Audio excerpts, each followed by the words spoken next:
我是赵少康，欢迎你来到 TVBS 少康战情室。在我们现场特别来宾，戴伟山发言人张志豪议员、蓝轩小姐、谢龙介委员、张思刚议员、唐湘龙先生。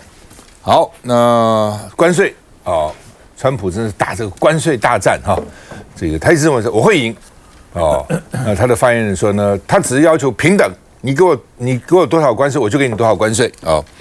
那欧盟跟加拿大呢，现在都是祭出报复行动啊。那说呢，这个川普，你不要以为哈，你卖我们东西要这个比较少，我卖你比较多哈。我觉得他们是学中国那招，专门打击川普的这个死忠的州啦。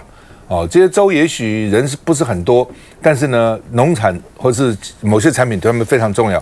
哦，中国是朝农产品下手。但是呢，现在加拿大跟欧盟呢也是专门找川普呢最支持他的地方，而且虽然我量不多哦，200多加币，200多欧元，200多亿了哈，但是呢，我一打击你的话呢，就这个打蛇打7寸哦。那美国这个对加拿大进口的钢要收25%的关税，钢跟铝了哈，而且说全球没有豁免，通通要，不是只有美国，任何国家都要哦。那而且呢，我美国之所以越来越穷，都被你们偷走的哦。你们越来越有钱，我越来越穷，对不对？你日本那么有钱，然后呢，我一年要这个我要住将近5万在那边，花我多少国防预算呢？你德国越来越有钱，我3、4万部队放那个地方，男孩子外销，我也放了3、4万美军在那个地方，我花我多少钱呢？对不对？还我来啊！这个所以呢，这个你们都把我的财富偷走了。他当时讲台积电是把我们的晶片偷走了哦，怎么你们都是小偷哦？而且你欧盟哦还敢反制我，对不对？你好大的胆，我一定会回应的哦。你反制过来，跟你反制回去，就像加拿大哦，原来那个安大略省这个省长呢说，对美国的3个州我提的电，我供应他们电呢要增加，你抽我25%，对不对？我也抽你25%的税。川普说你抽我25%，我原来25%，你再抽我25%，我加到50%，就。加拿大就退缩了，好，不抽你电，川普马上就好，那就这个不再加你25%。今天我看这个记者会，有记者问川普说：“你这是变来变去啊？”川普说：“我什么变来变去？我是有弹性的，这叫弹性，你懂吗？”还教训那个记者哈，而且他说这个贸易战我们一定会赢，哦，一定赢的，你放心好了，一定赢的。为什么？他们卖我们比较多，我们卖他比较少啊，对不对？我怎么会输呢？哦，当然是他怕我们，我哪会怕他呢？那英国钢铁业也说川普这个关税极具破坏性，因为欧盟啊，就英国销欧盟钢铁第一位，其实是销美国，哈。那加拿大也是汽车销美国哦，占它的外销美国的第2位啊，所以川普也是打蛇打7寸，都找这个哈。好，华尔街本来是一个大多头，一直说股市一涨，也下修了美股年底的目标，而且说呢。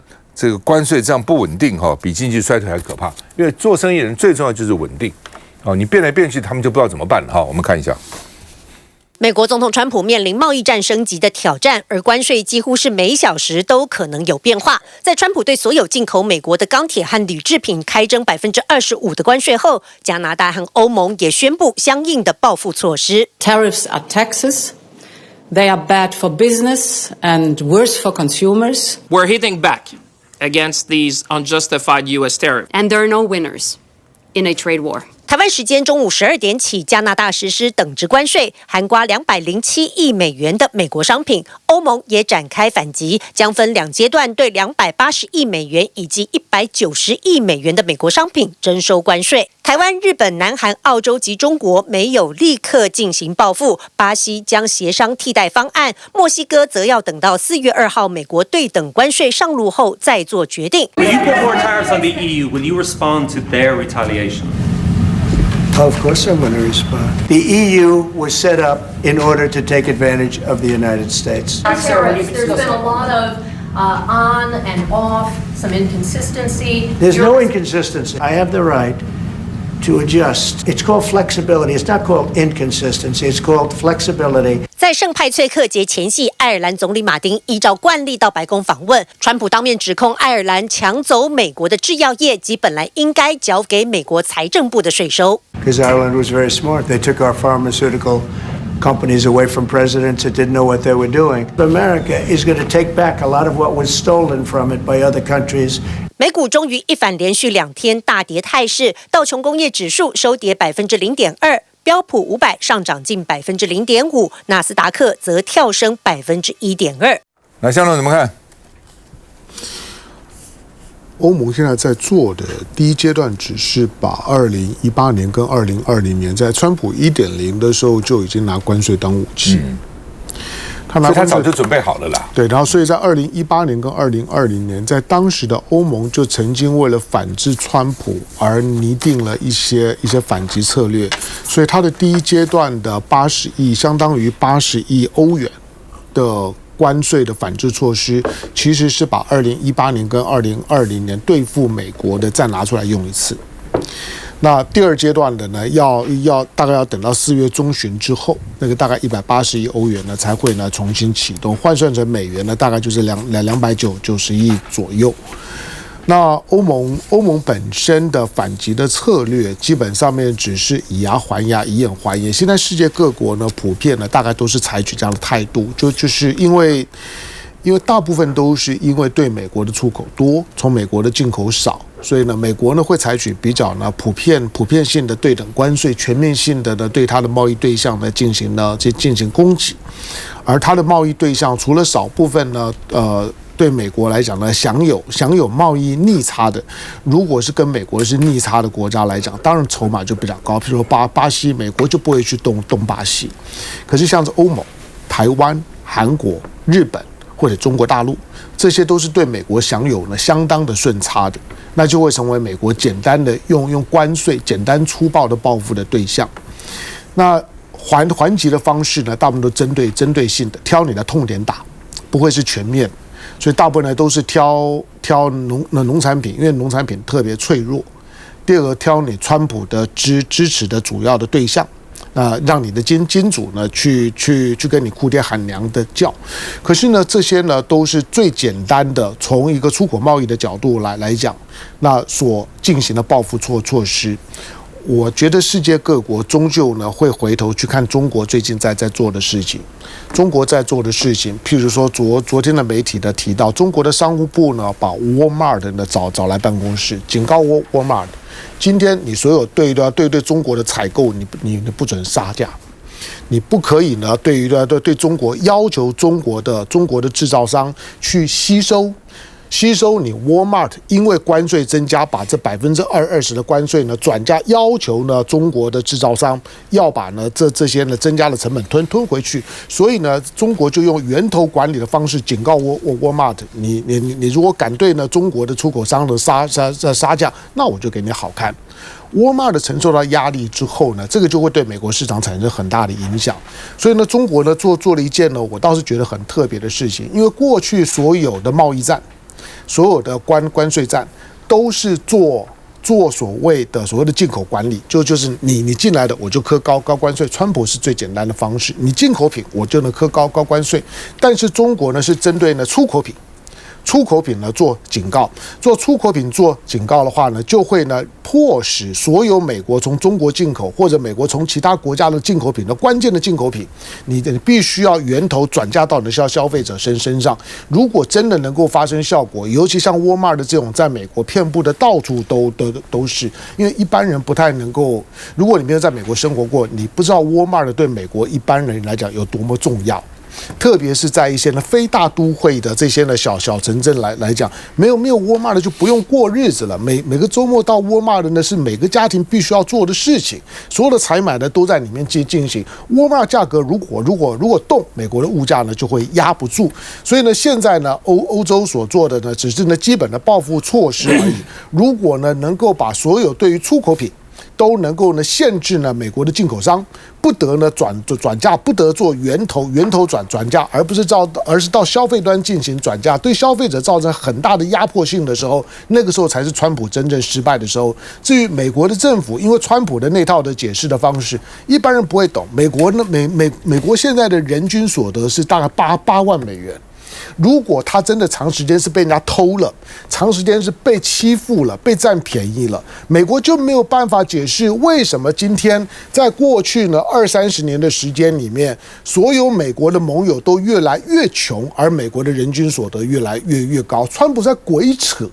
就是你长时间下来之后，美国因为它的金融账享有巨额的顺差，就像美国欧洲一打仗的时候，所有的钱呢都往美国跑。美国在金融账上面大大的卡油呢，所有的国家，你看看台湾有多少人把钱呢藏在呢美国的户头里面，但是呢他只跟你讲贸易账，换作他不止金融账呢要占你的便宜，他连贸易账呢都要赚你的便宜，这是川普的作风，不要上他的当。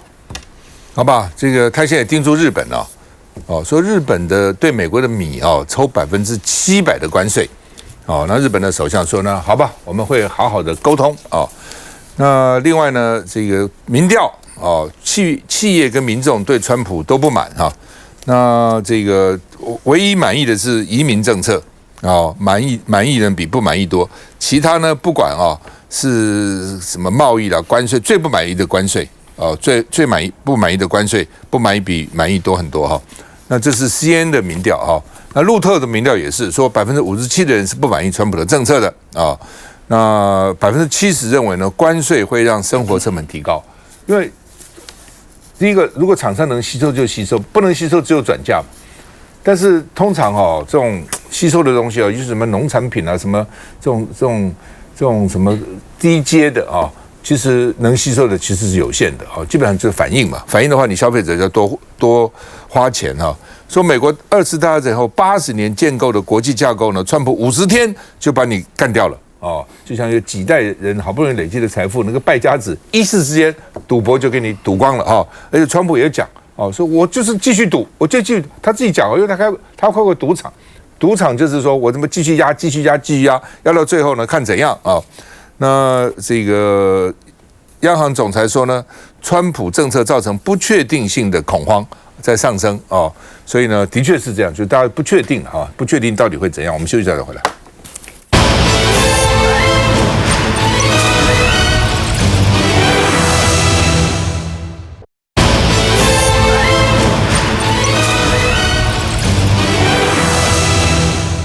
好，那么赖清德今天紧急宣布下午1点要开记者会那开记者会干嘛呢？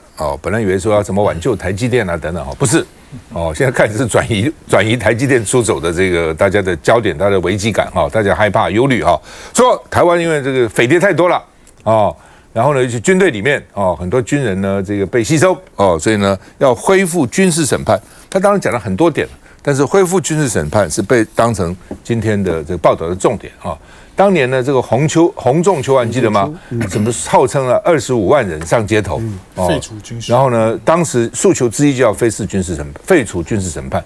所以后来呢，当时行政院江宜樺的回应就好吧，那我们就会废除了军事审判好，那么现在呢，要军法官回到第一线。我告诉你，看这个情况，我今天真的有点想说，以后恢复戒严也不稀奇了真的，你自己想看这个走势嘛因为你就可以讲，因为军队里面有匪谍，但是军队有几个匪谍呢？真的抓到几个嘛？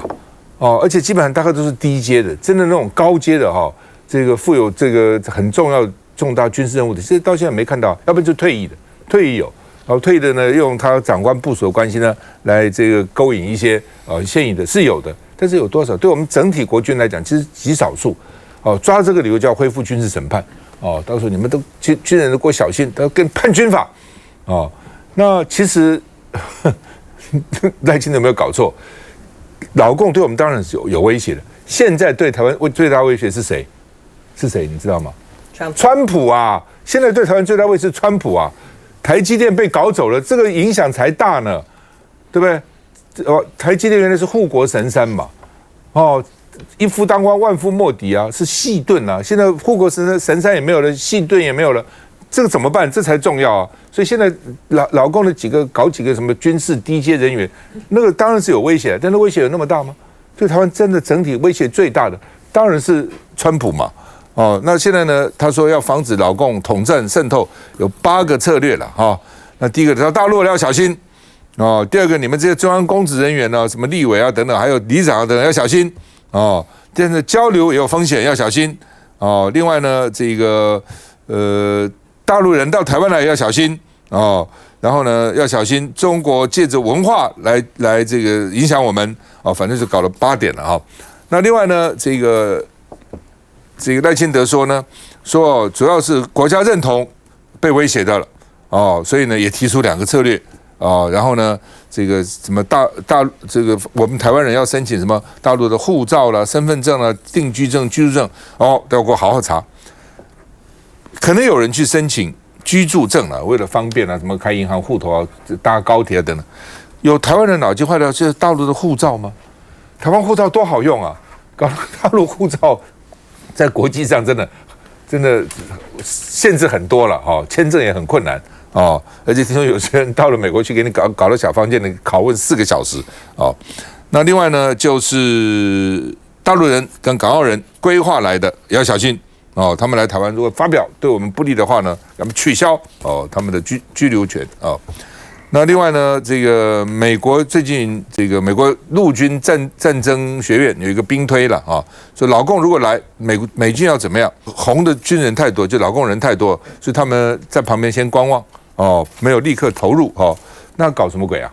哦，那另外呢，本来是说啊，这个美国离很远呐，但你在附近的你都不来，还等那个很远的吗？哦。那另外呢，会不会兵役延到2年？就是最近在传说，为什么？因为台湾少子化嘛，兵根本征不够嘛，所以既然征到了，就你多留一点吧，2年啊。以前我弟弟还去服那个什么路易特，还3年呢，就搞去干3年的兵3年啊，3年，立马3年啊，还留3年，海陆战队还3年，不要以为这不可能，以前都发生过啊。甚至呢，说男生兵不够，女生也来吧。真的，现在越来越少。去年生的龙年以为会生多，也生的比较少。这样的真的没有兵源嘛？那怎么办呢？都靠这个，还是要靠机器人去打仗？我们看一下，在因应中国对国军的渗透及间谍活动之威胁方面，全面检讨修正军事审判法，恢复军事审判制度，让军法官回到第一线，与检调司法机关共同协力。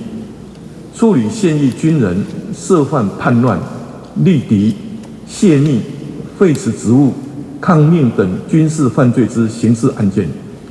未来现役军人触犯陆海空军刑法之军事犯罪案例，将交由军事法院审判。好吧，这个到底啊，这个赖清德为什么在这个时候突然宣布哦，哇，这个要恢复军事审判？来，伟山，你知不知道？事先有没有民进党有没有讨论过？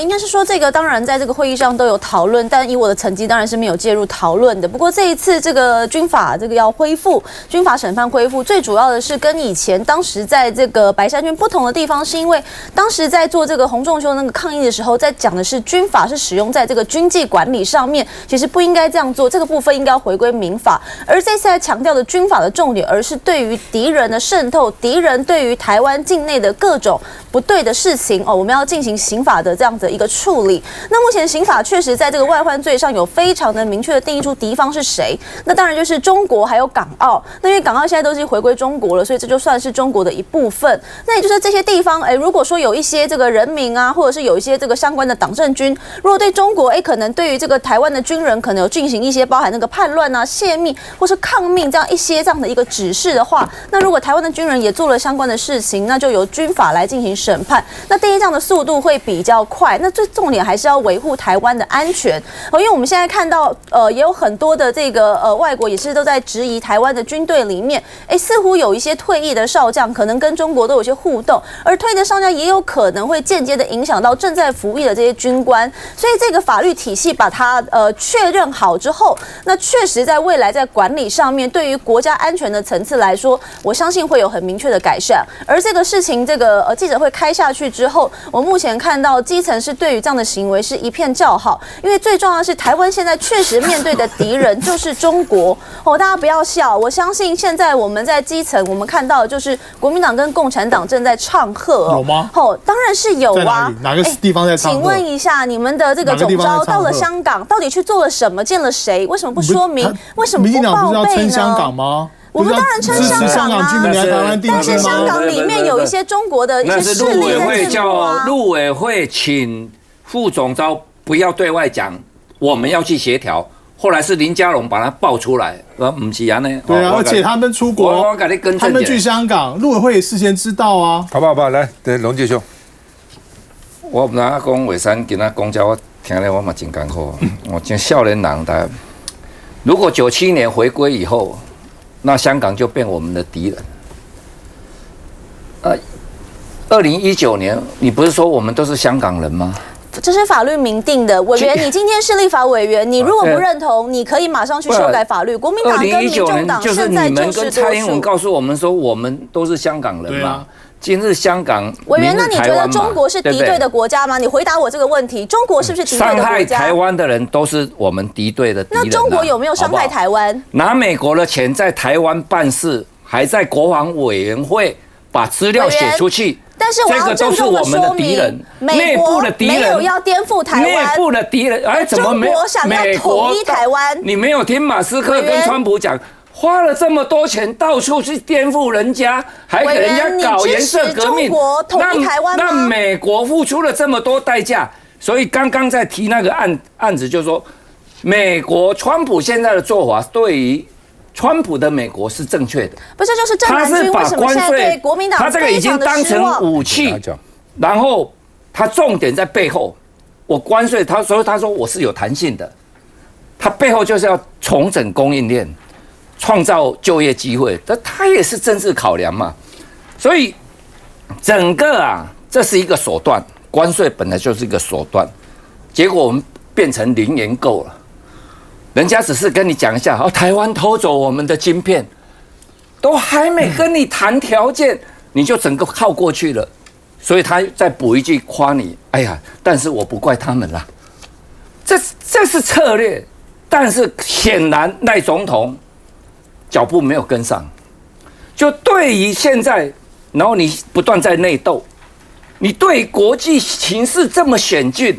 你整个国安团队完全不考虑不讨论，好，为什么刚刚少航兄在提到这个议题，我就觉得很担心，因为我太理解赖清德的思维，廖北亚他一定会处理了，你等着看。台湾是很无奈哦，从郑成功来那个时候就充满廖北亚，所以康熙才能收台湾，最后到满清末年。也因为廖北亚就是洋人的买办，塞了吗啡鸦片，造成满清的衰败，最后变成把台湾割让给日本。日本人来，又是廖北亚一堆。我老公、我老北准的，就在台湾人内部给钱，然后他们在讲日本人怎么样，就回报。你也得到利益。国民党撤退的时候。收复台湾，那个时候在这边的统治也是给钱，所以才会有 A143、A147这些廖北亚。20多年前，我跟赖清德在聊天了，我们就说，咱是爱插一个清气的政敌啊，哈。大家对这个廖北亚都是深恶痛绝，但今天最大基的廖北亚的伫恁民进党，钱摕遐尼济。我对年轻人我都是支持的，不分党派哦。所以在立法院伊讲上，我唔捌咧甲拄定，我从来你捌看过我去讲伊讲过什么话袂好，从来没有。因为年轻人嘛，他可以犯错，这个国家就是要交给年轻人了。可是你年纪这么轻，你就搞成这样，我今天才理解到赖清德为什么美国会依赖论，因为你跟蔡英文在斗的时候，在斗争他初选的时候，他们就已经把你的所言所为全部都打报告回去了。美国对你就极度不谅解，美国没有理由依赖啊。他纵然主张台湾独立，他也没有激进到说一定要马上实现，完全没有。那为什么美国一路还在依赖？到了已经执政快10个月了，这个疑虑没有消除。前天我跟你讲，这件代志足严重的。我相信你身躯边已经有朋友跟你讲，你若无处理，你也我来看，那你就不是过去那个赖清德。从上个月，所有公务人员、警察去填写那个切结书的时候，有没有身份证，一路铺陈，然后整个国际形势这么险峻，你也不管，然后就斗争在野党，然后再把在野党跟中共抹红，都是中共的同路人。现在再把军阀恢复，你是真正准备要战争了。我来讲，你又讲出一个 GDP 国防要 GDP 的3%，这一系列把这5、6个因素把它集结在一起，我跟你讲，台湾是真正真危险，无危险变做足危险嘛啦。好吧，这个有问了，说 GDP 会占10%啊，这个国防预算，左荣泰说现阶段不可能。那什么阶段可能？现阶段不可能哦，因为呢要拿出2兆6，我们没有。那你随着 GDP 一定会成长嘛，对不对？那个你要看那个10%嘛，不是永远2兆6啊。哦，就是 GDP 的10%到底可能不可能？哦，你说现在2兆6不可能，而且现阶段不可能。哦，那就看起来下阶段有可能吗？啊、哦，那另外呢，美国说哦，我们愿意这个守护印太和平，但是我们单独做不到，要你们大家一起哦，包括菲律宾啊、韩国、日本啊、台湾啊一起才可以啊、哦。那现在呢，兵役会不会延长为2年？政府一再否认了，说我们没有讨论，民众是不信的哦。民众你看你怎么办呢？哦，你花这么多钱买这个，你要知道国防 GDP 的10%，2兆6可以买多少嘛？买差不多700架的 F-35飞机，谁来开啊？问题是谁开呢？所以你人不够嘛，人不够怎么办呢？那就找人啊。那现在希望能够征这个志愿役，志愿役又不够啊，对不对？甚至很多志愿还退钱了，不要干了。那这是怎么办呢？就从在义务役上动脑筋嘛，哈。那另外呢，美国前副国安顾问叫伯明啊，他说呢，应该把台湾海峡变成一个沸腾的护城河。他们都想在台湾上面打主意，有的什么在每个派出所装飞弹啦、啊，有的是要打到最后啦，有的是GDP 的10%啦，有的要变成刺猬啦，变成什么豪猪啦，有的台湾海峡要变成护城河啦，而且沸腾的护城河，每天在那边燃烧，继续再回来。